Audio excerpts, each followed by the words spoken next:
Music. The London courtroom becomes the scene of an escalating music drama that goes far beyond an ordinary media trial. What began as a legal reckoning with the British tabloids develops within a few days into a personal ordeal for Harry. An unusual tension hangs in the air from the very start of the proceedings. Observers notice a defendant visibly under pressure, his expression music strained. His demeanor hardly resembling the self-assured fighter he music has presented himself as for years. The question hanging in the air is drastic. Is not just a trial spiraling out of control, but an entire narrative? At the center is Harry's lawsuit against Associated Newspapers Limited, the publisher behind the Daily Mail and the Mail on Sunday. The accusation is serious. Systematic illegal procurement of private information, years of surveillance, and deliberate transgressions. For Harry, this trial is more than a legal battle. It is the symbolic culmination of his long-standing war against the British press. But it is precisely this ambition that now seems to be his downfall. The very first days of the trial reveal cracks in the carefully constructed narrative of the relentlessly persecuted victim. The strategy is risky. Harry makes sweeping accusations, speaks of criminal networks, and paints a picture of a system that allegedly worked against him. But the courtroom operates under different rules than interviews, documentaries, or books. Here, moral outrage doesn't count. Solid evidence is what matters. And it is precisely at this point that the atmosphere begins to shift. The opposing side reacts with cool methodology and surprising aggression. Instead of defending themselves defensively, they argue that Harry's relationship with the press was more complex than he portrays. The situation becomes particularly explosive when two names come into focus: Katie Nicholl and Rebecca English. Both have been established royal journalists for years. Harry accuses them of actively participating in illegal investigations. But the defense paints a different picture, one that casts Harry's role in a new light. The narrative that he was solely a target begins to crumble. Instead, the impression emerges of a man who was himself part of a media circus, which he now retrospectively condemns. At the same time, signs of a crisis behind the scenes are mounting. Even before the trial has truly gained momentum, it becomes known that key members of Harry's legal team have resigned. In the legal world, such a move is considered a warning sign. It is not a mere personnel change, but a quiet yet clear indication of fundamental differences. Observers speak of a moment when confidence in the case's prospects of success appears to have shattered. The pressure on Harry mounts with every passing hour. The public scrutinizes his every move, every frown, every hesitation. The very man who for years demanded protection of his privacy is now himself under scrutiny. The contradiction is glaring. A public campaign against media methods clashes with the merciless transparency of a court proceeding. What remains of moral superiority when statements are questioned, connections are relativized, and past contacts are revealed? Added to this is an apprenticeship that resonates louder than any words. Meghan is not by his side. While Harry is alone in court, she remains in Monteito. For a couple who for years have presented a narrative of us against the world, this absence feels like a silent statement. It reinforces the impression of isolation and raises new questions about strategic support and shared priorities. It is already becoming clear that this trial is more than just a legal battle. It is developing into a public assessment of Harry's judgment, his credibility, and his ability to distinguish between criticism and actual persecution. The opening suggests that this is not just about deciding past media practices, but about the future of a man who has always wanted to control his own story and now has to realize how quickly that control can slip away. Is this trial the long-awaited liberation against the tabloid press, or the moment when Harry finally loses the power to interpret his own story? As the trial progresses, the specific allegations against the British press are increasingly coming into focus, along with the question of whether Harry's charges are actually based on solid facts or primarily on a deeply held personal conviction. From the plaintiff's perspective, it is about nothing less than exposing a decades-long system of media transgression. But the more detailed the accusations become, the clearer it is how thin the line is between perceived injustice and legally provable misconduct. Harry portrays Associated Newspapers Limited as the symbol of an unscrupulous tabloid machine. His argument follows a clear pattern. Repeated intrusions into his privacy, the systematic collection of sensitive information, and a climate of constant surveillance have defined his life. This portrayal fits seamlessly into the familiar narrative of his recent years, in which he has increasingly positioned himself as a victim of a hostile media system. But in the courtroom, this narrative is dissected. Sentence by sentence, assumption by assumption.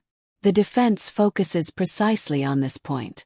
Instead of denying the moral dimension, she focuses on the legal level. She questions whether the presented evidence actually proves illegal methods, or whether it merely demonstrates how closely intertwined members of the royal family and the press have been for years. This perspective fundamentally changes the tone of the proceedings. Suddenly, it is no longer just the press that is under scrutiny, but also Harry's own role within this system. This becomes particularly clear in connection with Katie Nicholl. Harry accuses her of having obtained information unlawfully. But the opposing side argues that there was personal contact between the two in the past. This portrayal challenges the image of an anonymous, hostile intrusion into Harry's private life. Instead, it creates the impression of a relationship that was, at least at times, characterized by closeness and mutual benefit. For public perception, this is a turning point. The clear perpetrator-victim dichotomy transforms into a complex web of relationships, expectations, and reciprocal interests. A similar pattern emerges in the allegations against Rebecca English. Harris's legal representatives are attempting to interpret individual communications as evidence of illegal activity. However, the defense argues that professional contacts and journalistic research do not automatically constitute criminal acts. English is presented as an experienced royal correspondent, whose access to information was part of her professional duties. This portrayal softens Harry's accusations and shifts the focus to the question of where legitimate reporting ends and actual legal violations begin. With each passing day of the trial, the impression grows stronger that Harry is trying to retrospectively draw clear lines that did not exist in the reality of his earlier life. His time as a working member of the royal family was characterized by constant interaction with media representatives. This interaction brought him attention, influence, and public visibility. Now, it is argued that precisely this proximity makes it difficult to draw a clear line in retrospect between voluntary openness and unwanted reporting. The tone in the courtroom remains matter-of-fact, but the external impact is devastating. Harris's accusations, originally intended as a courageous attack on a powerful media system, are beginning to appear as a personal vendetta. Observers speak of an escalation driven less by new evidence than by growing frustration. The prosecution's case appears increasingly emotionally charged, while the defense soberly points to inconsistencies and ambiguities. At the same time, public pressure mounts. Media reports focus less on the alleged misconduct of the press and more on the weaknesses in Harry's argumentation. The question hangs in the air. Is a structural injustice truly being exposed, or is an individual attempting to settle old scores? Sympathies begin to shift, and the trial becomes a reflection of Harry's years-long conflict with the public. At the end of this phase of the trial, an ambivalent picture remains. The accusations are serious, yet their evidence appears fragile. The ambition to hold an entire media system accountable clashes with the reality of individual relationships and professional routines. Thus, not only does the press face a test, but so does Harry himself, as someone who must decide whether this fight is truly the right one. Is this a courageous attempt to expose an all-powerful system, or a personal crusade thwarted by his own past? The true turning point of the proceedings comes when an event unfolds behind the scenes that is considered an unmistakable warning sign in the legal world. Even as the public hearings are underway, it becomes known that key members of Harry's legal team have resigned. What appears to be a matter-of-fact personnel decision unfolds with explosive force in the context of the ongoing trial. In ongoing legal proceedings, lawyers do not abandon their clients without compelling reason. If it does happen, it is usually because of fundamental differences regarding strategy, prospects of success, or the tenacity of the arguments presented. For Harry, this step represents a massive weakening of his position. The trial, which he had staged as a moral reckoning with the press, loses a crucial pillar. Observers interpret the lawyer's withdrawal as a silent vote of no confidence. The message seems clear. The legal foundation of the case is more fragile than publicly portrayed. This puts Harry's personal judgment in the spotlight, and with it the question of whether this process was driven more by emotion than strategy from the outset. The effects are immediately apparent in the courtroom. Harry appears increasingly tense. His body language betrays exhaustion and insecurity.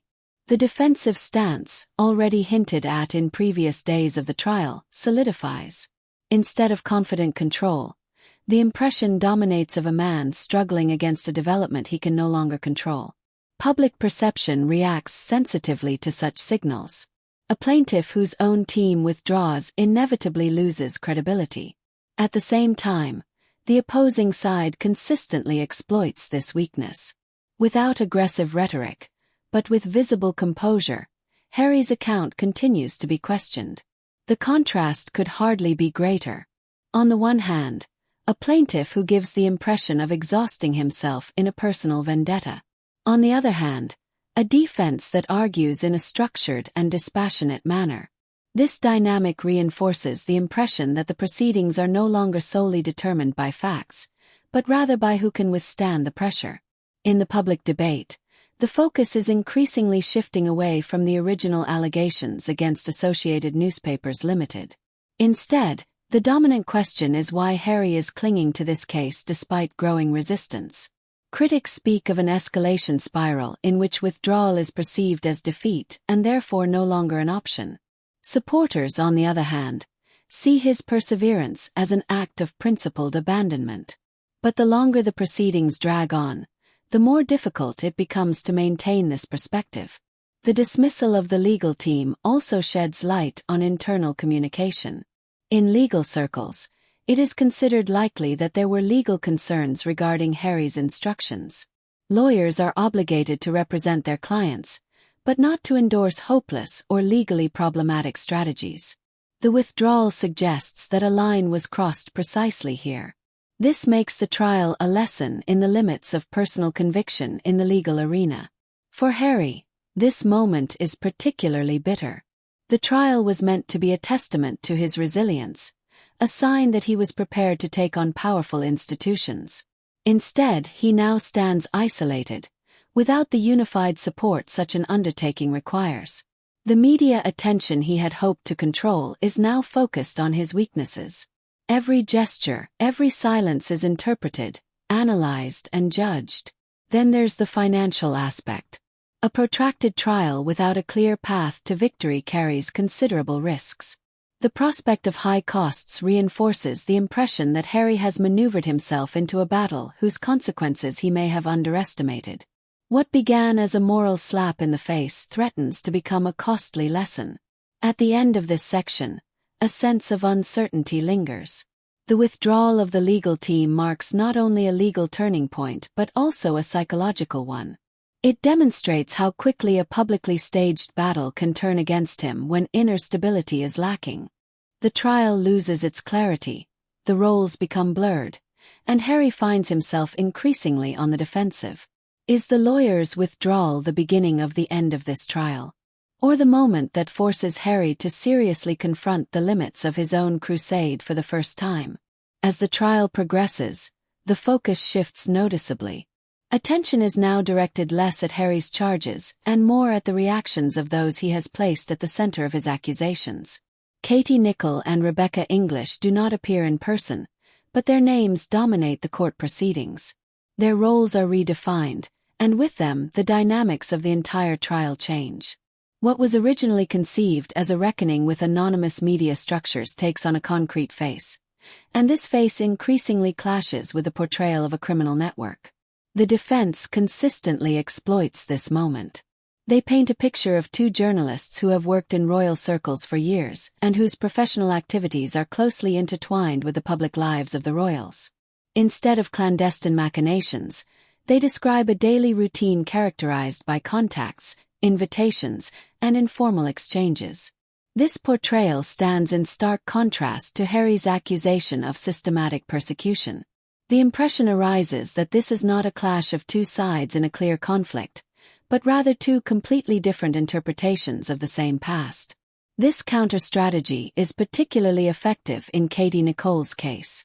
The defense emphasizes that the contact between her and Harry was not one-sided. Instead, it is portrayed as part of a social environment in which journalists and members of the royal family regularly met. This perspective significantly diminishes the seriousness of the accusations. An alleged criminal act becomes a situation that was at least partially based on mutual proximity.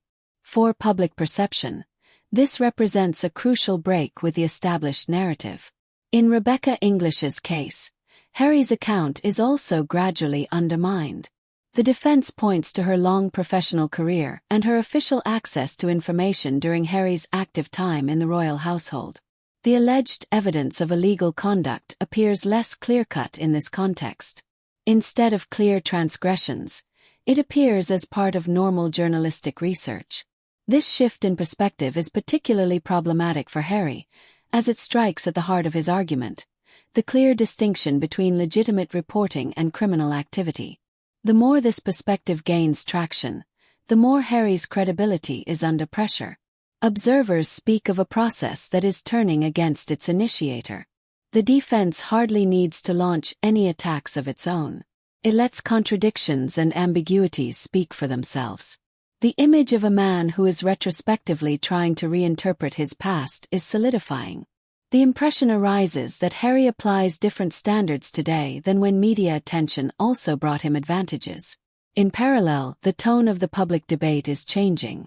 While at the beginning of the proceedings there was still sympathy for Harris's fight against the press, skepticism is now growing. Commentators are questioning whether this trial is actually suitable for exposing structural problems in the media. Instead, it is increasingly perceived as a personal vendetta. This perception is dangerous for Harry because it undermines the moral foundation of his cause. Added to this is the human dimension. Katie Nicholl and Rebecca English are no longer seen as faceless representatives of a system, but as individuals with professional biographies. This personalization works against Harry's strategy.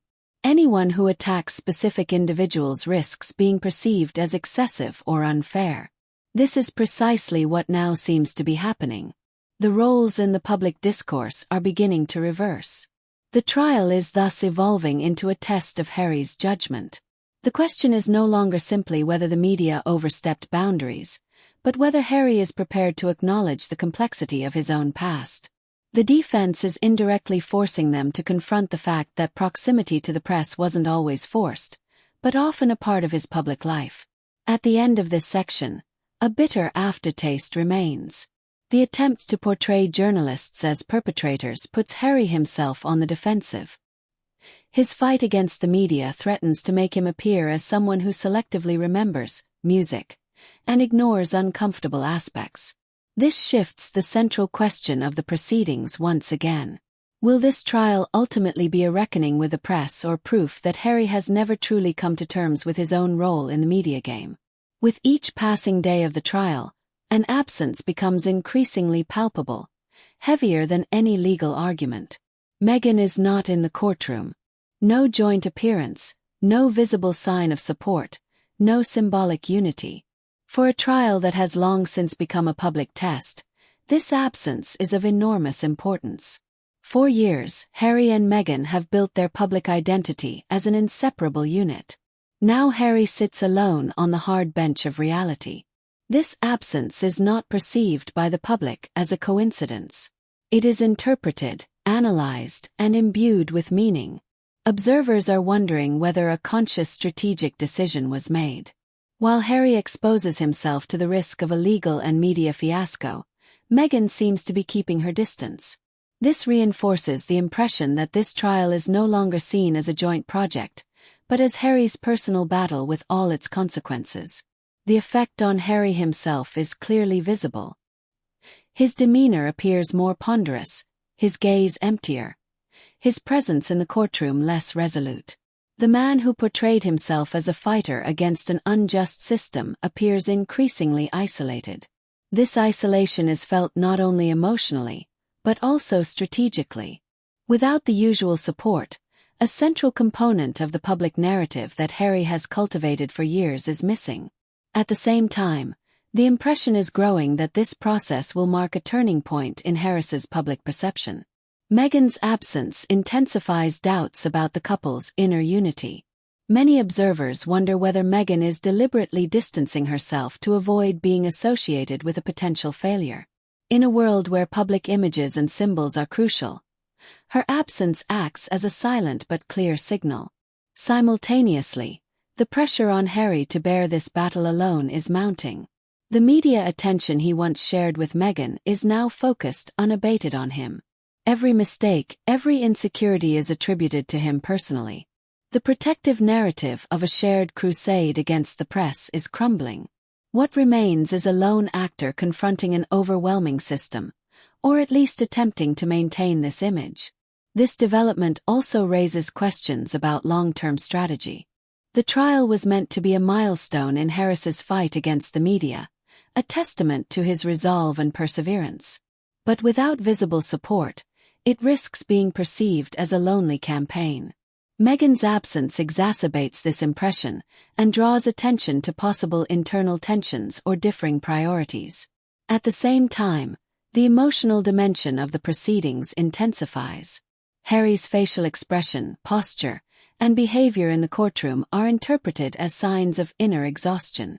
The trial is taking its toll, and without his usual support, this burden feels all the heavier. The public is witnessing not just a legal battle, but a personal downfall unfolding before their eyes. At the end of this section, a sobering picture emerges. The trial, which began as a joint act of self-assertion, has become a solitary struggle. Meghan stays away, and Harry bears the burden alone. This situation alters the perception of the entire trial and casts a long shadow over his future, both legally and publicly. Is Meghan's absence a clever move to limit the damage, or the clearest indication that Harry has been fighting this battle alone from the start? Towards the end of the trial, an impression is becoming increasingly clear. Harry has lost control of his own narrative. What began as a confident offensive against the British press has devolved into a public stress test, exposing his weaknesses as well as his motives. The trial has long since become more than a legal battle. It has become a referendum on Harry's judgment, his credibility, and his ability to distinguish between legitimate criticism and personal grievances. In the courtroom, moral narratives don't matter. Only the burden of proof does. And this is precisely where the fundamental miscalculation becomes apparent. Harry has attempted to transfer a narrative logic from interviews, documentaries, and book publications into a legal proceeding. But the legal system follows different rules. Emotional conviction is no substitute for solid evidence. The longer the trial drags on, the clearer it becomes that this discrepancy is irreconcilable. The defense barely needs to attack. It lets the inherent contradictions of the prosecution's case speak for themselves. Simultaneously, public perception shifts significantly. The initial sympathy for a man who defends himself against aggressive media gives way to skepticism. Observers note that Harry's relationship with the press was never unequivocally antagonistic. It was fluctuating, situational, and often characterized by mutual benefit. This realization undermines the core of his argument. Someone who has been part of a system can hardly portray it as exclusively hostile. Added to this is the impression of strategic overreach. The withdrawal of lawyers, the increasing isolation in the courtroom, and Meghan's absence reinforce the image of a man who has become entangled in a battle. Instead of exerting control, he reacts to events. Instead of setting the agenda, he follows it. The trial thus becomes a symbol of a larger problem: the inability to let go and accept limits. Long-term consequences also loom, both financially and reputationally. A lost case means not only high costs but also lasting damage to one's own position. Harry wanted to be seen as a champion of justice. Instead, He risks being labeled an uncompromising figure who cannot tolerate criticism and reinterprets past relationships when they no longer fit his self-image. This impression could have a lasting impact on his future projects and public appearances. Ultimately, the realization is that this trial says less about media ethics than about the dangers of personal hardening. Harry tried to legally rectify the past. But courts are not places for retrospective self-affirmation. They demand clarity, consistency, and evidence. And that is precisely what is increasingly lacking. The story Harry wanted to tell is being written by others, and it is less flattering than he had hoped. Is this trial the final act of a years-long conflict with the press, or the moment when Harry finally realizes that not every battle can be won? Harry's lawsuit against Associated Newspapers Limited began as an ambitious attempt to hold the British tabloid press accountable. However, it soon became clear that this legal battle went far beyond a classic media lawsuit. With a shocking opening salvo of serious accusations and a highly emotionalized indictment, Harry went all in. But cracks in his argumentation appeared as early as the first days of the trial. The defense questioned Harry's victim narrative and shifted the focus to his own role in the media landscape. The names Katie Nicholl and Rebecca English became symbols of this shift.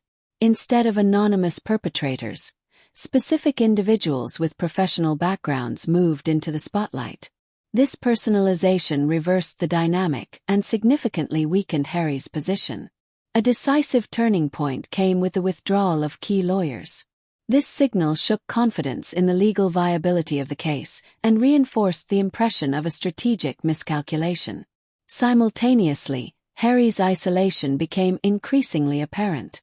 Meghan's absence acted as a silent statement and stripped the proceedings of any remaining semblance of unity. In the end, the trial devolved into a public evaluation of Harry himself. The focus shifted from past media practices to his credibility, his decisiveness, and his handling of criticism. The attempt to legally enforce a personal narrative failed due to the demands of the courtroom. Music.